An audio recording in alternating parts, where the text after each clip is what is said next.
जौनपुर की सियासत इतनी गर्म हो गई है कि लोगों के पसीने छूटने पड़े हैं। भले से भारतीय जनता पार्टी अपने किसी बड़े और गद्दावर नेता को उतारी हो इस चुनावी मैदान में, लेकिन यह रण उस वक्त फीका दिखाई दे दिया जब बहुजन समाज पार्टी ने अपनी 5वीं लिस्ट जारी कर दी। दोस्तों, जिस तरीके से जौनपुर लोकसभा सीट की इस वक्त सियासत काफ़ी गर्म हो गई है। भले से भारतीय जनता पार्टी ने कृपा शंकर सिंह को उतारी हो, लेकिन उनके सामने धनंजय सिंह की पत्नी यानी श्रीकला रेड्डी इस वक्त ज़्यादा हावी दिखाई दे रही हैं। तो वहीं समाजवादी पार्टी ने बाबू सिंह कुशवाहा को चुनावी मैदान में उतारा है। हालांकि बाबू सिंह कुशवाहा भी किसी चेहरे के मोहताज नहीं है। राजनीति में काफ़ी पुरानी उनकी पहचान है। कई बड़े पद पर बाबू सिंह कुशवाहा रह चुके हैं। दोस्तों, हम आपको बताना चाहेंगे कि धनंजय सिंह किसी मामले को लेकर एमपी एमएलए कोर्ट ने उन्हें 7 वर्ष की सजा सुनाई है, जिसको लेकर के बीते कुछ महीनों से धनंजय सिंह इस वक्त जेल में बंद हैं। धनंजय सिंह के जेल में जाने के बाद ऐसा लगा कि भारतीय जनता पार्टी वहां आसानी से चुनाव जीत सकेगी, लेकिन नहीं। राजनीतिक विशेषज्ञ बताते थे कि यहाँ की सियासत इतनी गर्म होगी जो पूरे उत्तर प्रदेश में एक बार अपनी एक अलग पहचान बनाएगी। तो वो दिन आ गया, यानी 16 अप्रैल को बहुजन समाज पार्टी के ट्विटर हैंडल से एक ऐसा ट्वीट क्या हुआ कि पूर्वांचल व उत्तर प्रदेश में सियासत और गर्म हो गई। दरअसल उस ट्वीट में धनंजय की पत्नी यानी श्रीकला रेड्डी का नाम शामिल हो गया। हम उन्हीं श्रीकला रेड्डी की बात कर रहे हैं जो बड़े बिजनेसमैन की बेटी हैं, यानी धनंजय सिंह की तीसरी पत्नी श्रीकला रेड्डी हैं। श्रीकला रेड्डी 14 अप्रैल यानी बाबा साहब भीमराव अंबेडकर की 133वीं जयंती पर नीले रंग में एकदम घिरी हुई दिखाई दे रही थी। जहां बाबा साहब भीमराव अंबेडकर की रैली चल रही थी, उस रैली में श्रीकला रेड्डी शामिल हुई। वह श्रीकला रेड्डी इतना ही नहीं, एक मंच पर बाबा साहब की जयंती के दिन एक मंच पर उन्होंने कहा कि बाबा साहब भीमराव अंबेडकर का संविधान हमारे साथ जरूर न्याय करेगा। उनके इतना कहने से ही मीडिया के सुर्खियों में एक चर्चा का विषय बन गया। राजनीतिक लोग कहने लगे कि शायद श्रीकला रेड्डी को green signal Bahujan Samaj party से मिल गई, लेकिन यह बात किसी आधिकारिक पुष्टि नहीं हुई थी। लेकिन फिर भी लोग सूत्रों के हवाले से यह खबर लगातार दिखा रहे थे। तो बहुजन समाज पार्टी ने 16 अप्रैल को एक ट्वीट करके श्रीकला रेड्डी यानी धनंजय सिंह की पत्नी का टिकट फाइनल कर दिया। दोस्तों, बताना चाहेंगे कि 2019 के चुनाव में बुआ व बबुआ एक साथ चुनावी मैदान में थे। तो 2019 के चुनाव में बहुजन समाज पार्टी के खाते में जौनपुर लोकसभा सीट गई थी। तो वहां से बहुजन समाज का प्रत्याशी यानी श्याम सिंह यादव चुनाव जीते थे।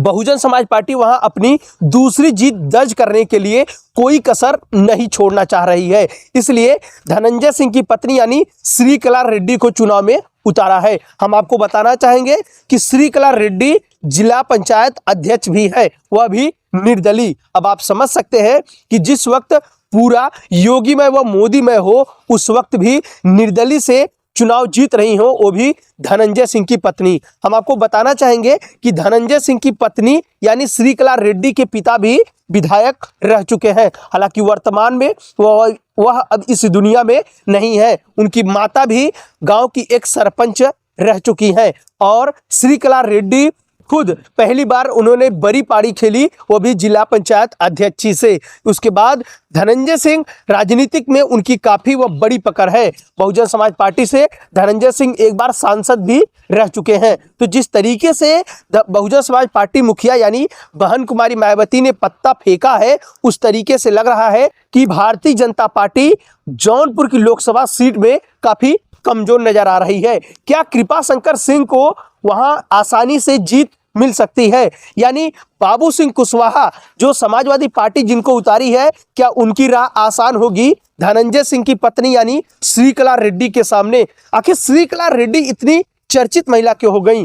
दरअसल 2021 में वो राजनीति में इतना ज़्यादा कदम रखी और जिला पंचायत अध्यक्ष बनी। इसके बाद 2022 के विधानसभा चुनाव में वो लगातार जनता से जुड़ी रही। इसके बाद जिला पंचायत अध्यक्ष होते दौरान भी वो लगातार नज़दीकी व ग्रामीण क्षेत्रों के नेताओं से उनका लगातार संपर्क बनता रहा और उनकी राजनीतिक पकड़ काफ़ी मजबूत हो गई।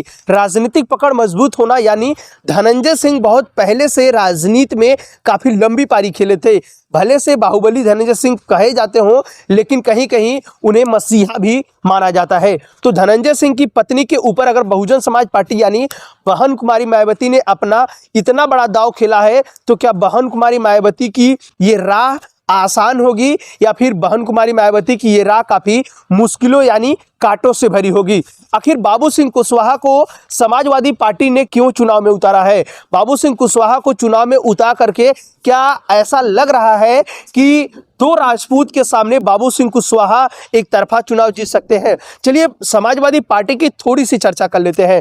जब से समाजवादी पार्टी ने बाबू सिंह कुशवाहा की घोषणा क्या की, उसके बाद से ही जौनपुर जिले में उन्हीं के बगावत करने समाजवादी पार्टी के कार्यकर्ता ही रोड पर उतर गए। यहाँ तक कि उन्होंने इनका घोर विरोध किया है। यहाँ तक कि बाबू सिंह कुशवाहा का लोगों ने पुतला फूका है। लोगों का कहना है कि क्षेत्रीय नेताओं की मांग हो। हालांकि बहुत पहले से आस लगा के लोग बैठे थे कि समाजवादी पार्टी ही श्रीकला रेड्डी यानी धनंजय सिंह की पत्नी को टिकट देगी, लेकिन जब समाजवादी पार्टी ने बाबू सिंह कुशवाहा को टिकट क्या दिया, इसके बाद से समाजवादी पार्टी के कार्यकर्ताओं में रोष देखने को मिल गई। यानी बाबू सिंह कुशवाहा को खुलेआम लोग विरोध करने लगे।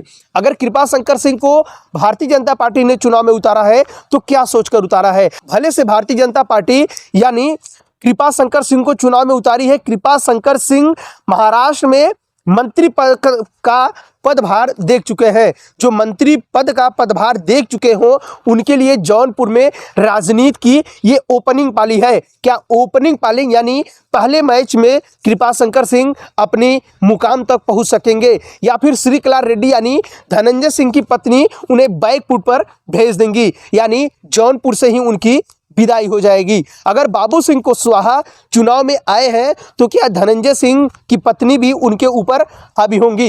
दरअसल जब एमपी एमएलए कोर्ट ने यानी धनंजय सिंह को जब ये फैसला सुनाया था, उसके बाद से धनंजय सिंह के चाहने वालों में काफ़ी गुस्सा देखने को मिला था। यानी धनंजय सिंह के फैंस ने लगातार ये आस लगा के बैठे थे कि 2024 यानी लोकसभा का चुनाव धनंजय सिंह का होगा, लेकिन अचानक धनंजय सिंह के ऊपर एमपी एमएलए कोर्ट ने इतना बड़ा फैसला सुनाया है। हालांकि कोर्ट के फैसले को धनंजय सिंह माने हैं और इस वक्त धनंजय सिंह जेल के सलाखों के पीछे है। उनकी पत्नी श्रीकला रेड्डी जब से वो जेल में गए उसके बाद से ही राजनीति में वो और अपना कदम बढ़ाई और इसके बाद बहुजन समाज पार्टी से अपना टिकट लेकर के चुनावी मैदान में उतर चुकी हैं। तो क्या ये मान लिया जाए कि बहुजन समाज पार्टी की प्रत्याशी यानी श्रीकला रेड्डी के सामने दोनों प्रत्याशी यानी बाबू सिंह कुशवाहा, कृपा शंकर सिंह ये फीके पड़ गए हैं या फिर कोई भारतीय जनता पार्टी नया गेम खेलेगी? ये तो आने वाला समय बताएगा। लेकिन अब आपका वक्त हो गया है कमेंट करके जवाब देने का। आप कमेंट करिए और हमें जवाब दीजिए, क्या श्रीकला रेड्डी हावी है जौनपुर लोकसभा सीट पे? और इस वीडियो को देखकर आपकी क्या राय है? अपनी राय देने के लिए आप नीचे में कमेंट बॉक्स में अपनी राय को दें। इसी प्रकार की वीडियो पाने के लिए आप हमारे गांव की आवाज़ चैनल को सब्सक्राइब करें, बेल आइकन को दबाना ना भूलें ताकि जैसे ही हम कोई वीडियो अपलोड करें उसका तुरंत नोटिफिकेशन आपके पास पहुंच सके। अब दीजिए राजकुमार सरोज को इजाजत। नमस्कार।